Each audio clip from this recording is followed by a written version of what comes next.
Assalamualaikum warahmatullahi wabarakatuh. Perkenalkan, nama saya Rina binti Maisaroh, nomor induk mahasiswa 933706818. Untuk memenuhi mata kuliah UAS Agama dan Perubahan Sosial, Prodi Sosiologi Agama, Fakultas Usuluddin dan Dakwah. Baik. Puji syukur atas kehadirat Allah Subhanahu wa Ta'ala yang telah memberikan rahmat dan nikmat serta hidayahnya. Kita dapat berkumpul di kelas online atau kelas daring ini dalam keadaan sehat walafiat tanpa halangan suatu apapun.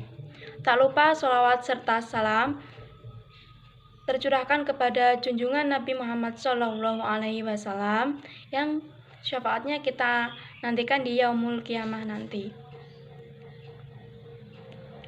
Untuk saat ini saya akan menyampaikan beberapa tema yang dibimbing langsung oleh Bapak dosen Zuhdi. Temanya tersebut adanya nilai-nilai toleransi di Kabupaten Nganjuk.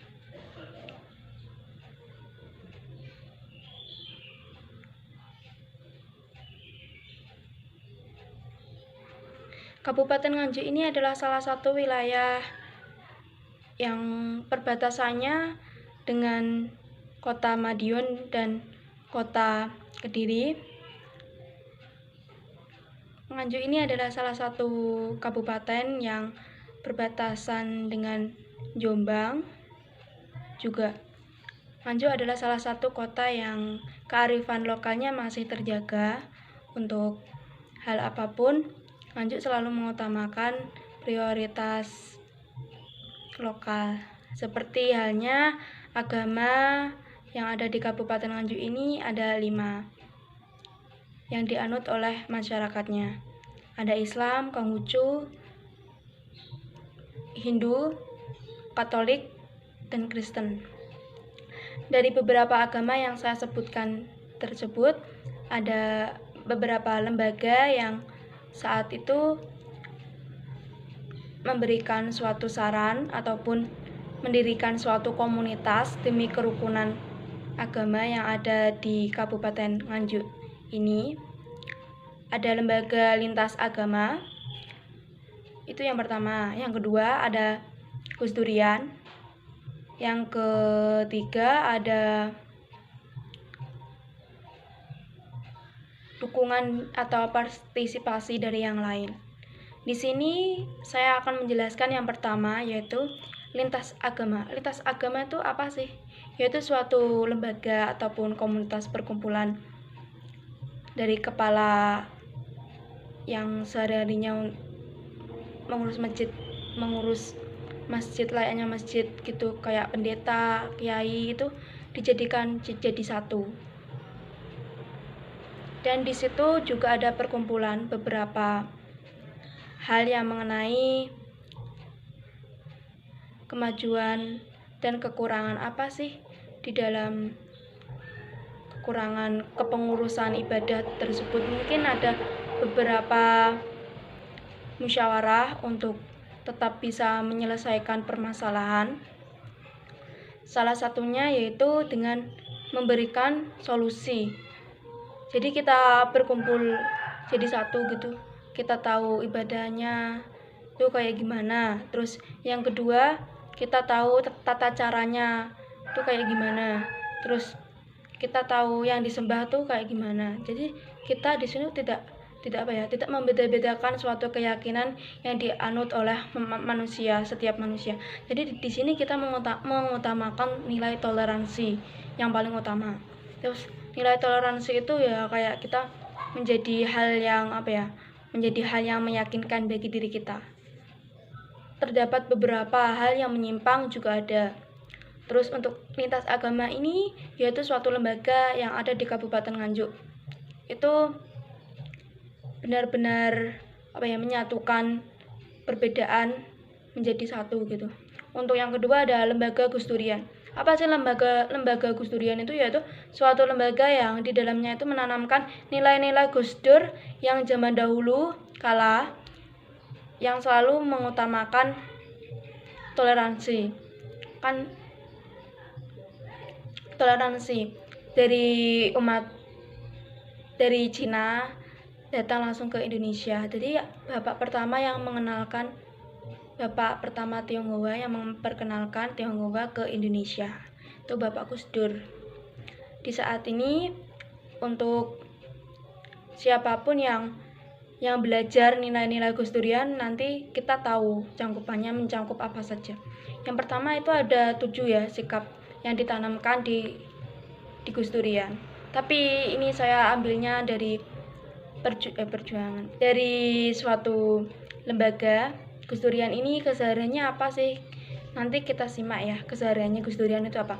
Kayak Gus Durian tuh kayak mempersatukan lagi antara lintas agama dan semua kepengurusan, baik itu ada perguruan, itu ada kepengurusan perguruan, kepengurusan lintas agama dari beberapa keyakinan yang berbeda, terus kepengurusan kayak NU, Muhammadiyah, Ahmadiyah, kayak Banser, Lazisnu itu dijadikan jadi satu di Gus Durian.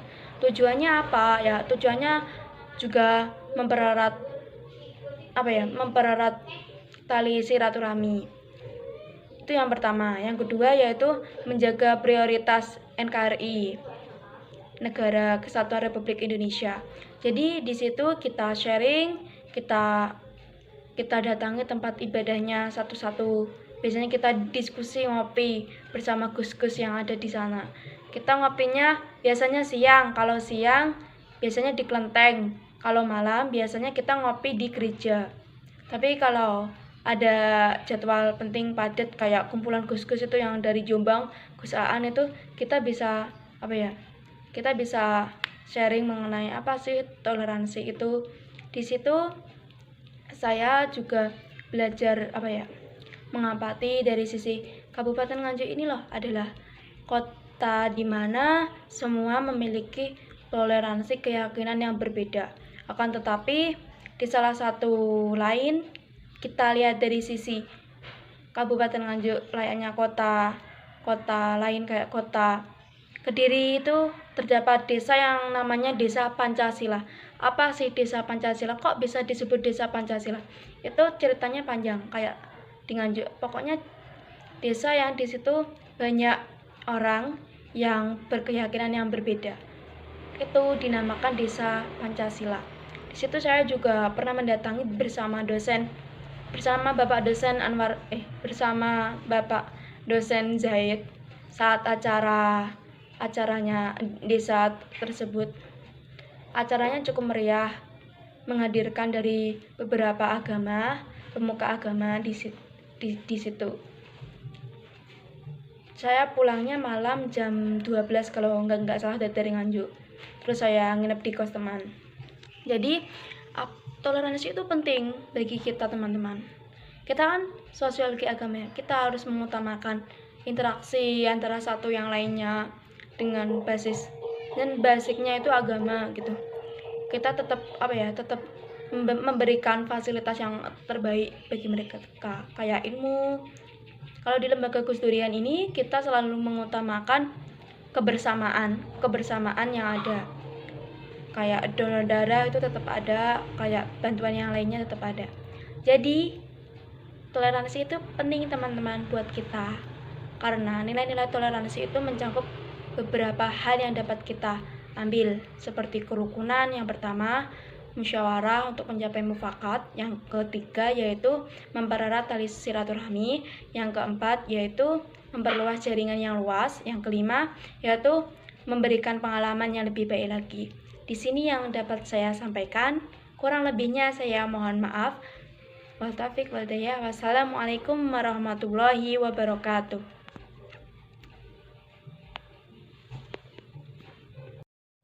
Gus Durian itu yaitu suatu lembaga yang menanamkan nilai-nilai Gus Dur, dan kita mempelajari beberapa yang ditanamkan oleh Gus Dur zaman dahulu.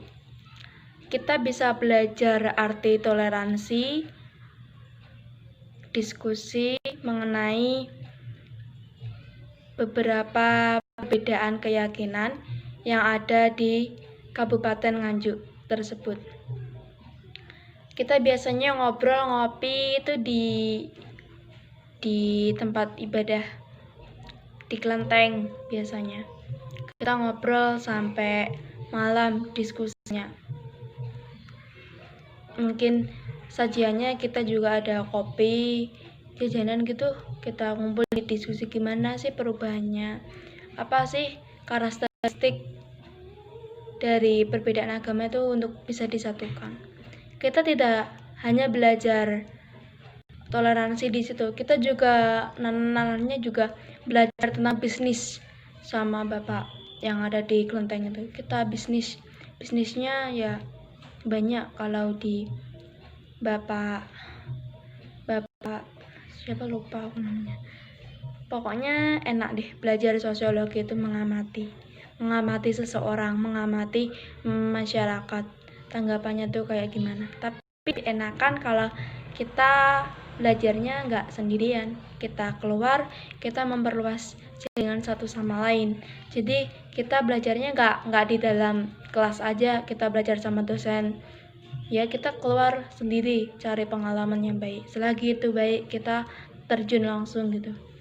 Untuk acara-acaranya, kalau di lintas agama itu pun juga menarik.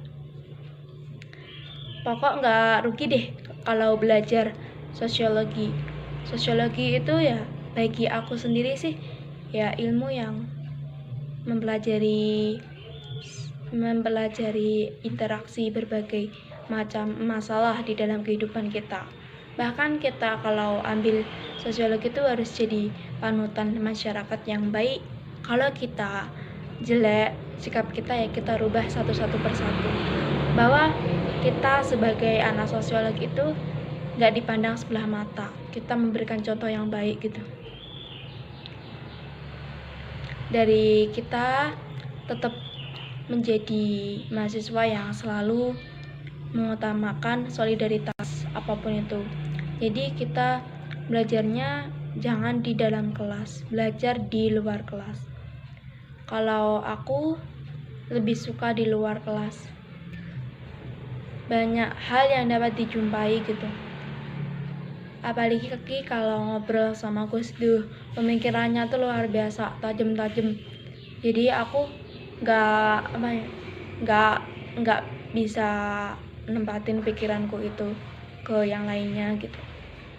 Cukup sekian yang aku jelasin dari kalian, kurang lebihnya saya minta maaf. Wassalamualaikum warahmatullahi wabarakatuh. See you next time. Dan Nganjuk, hidup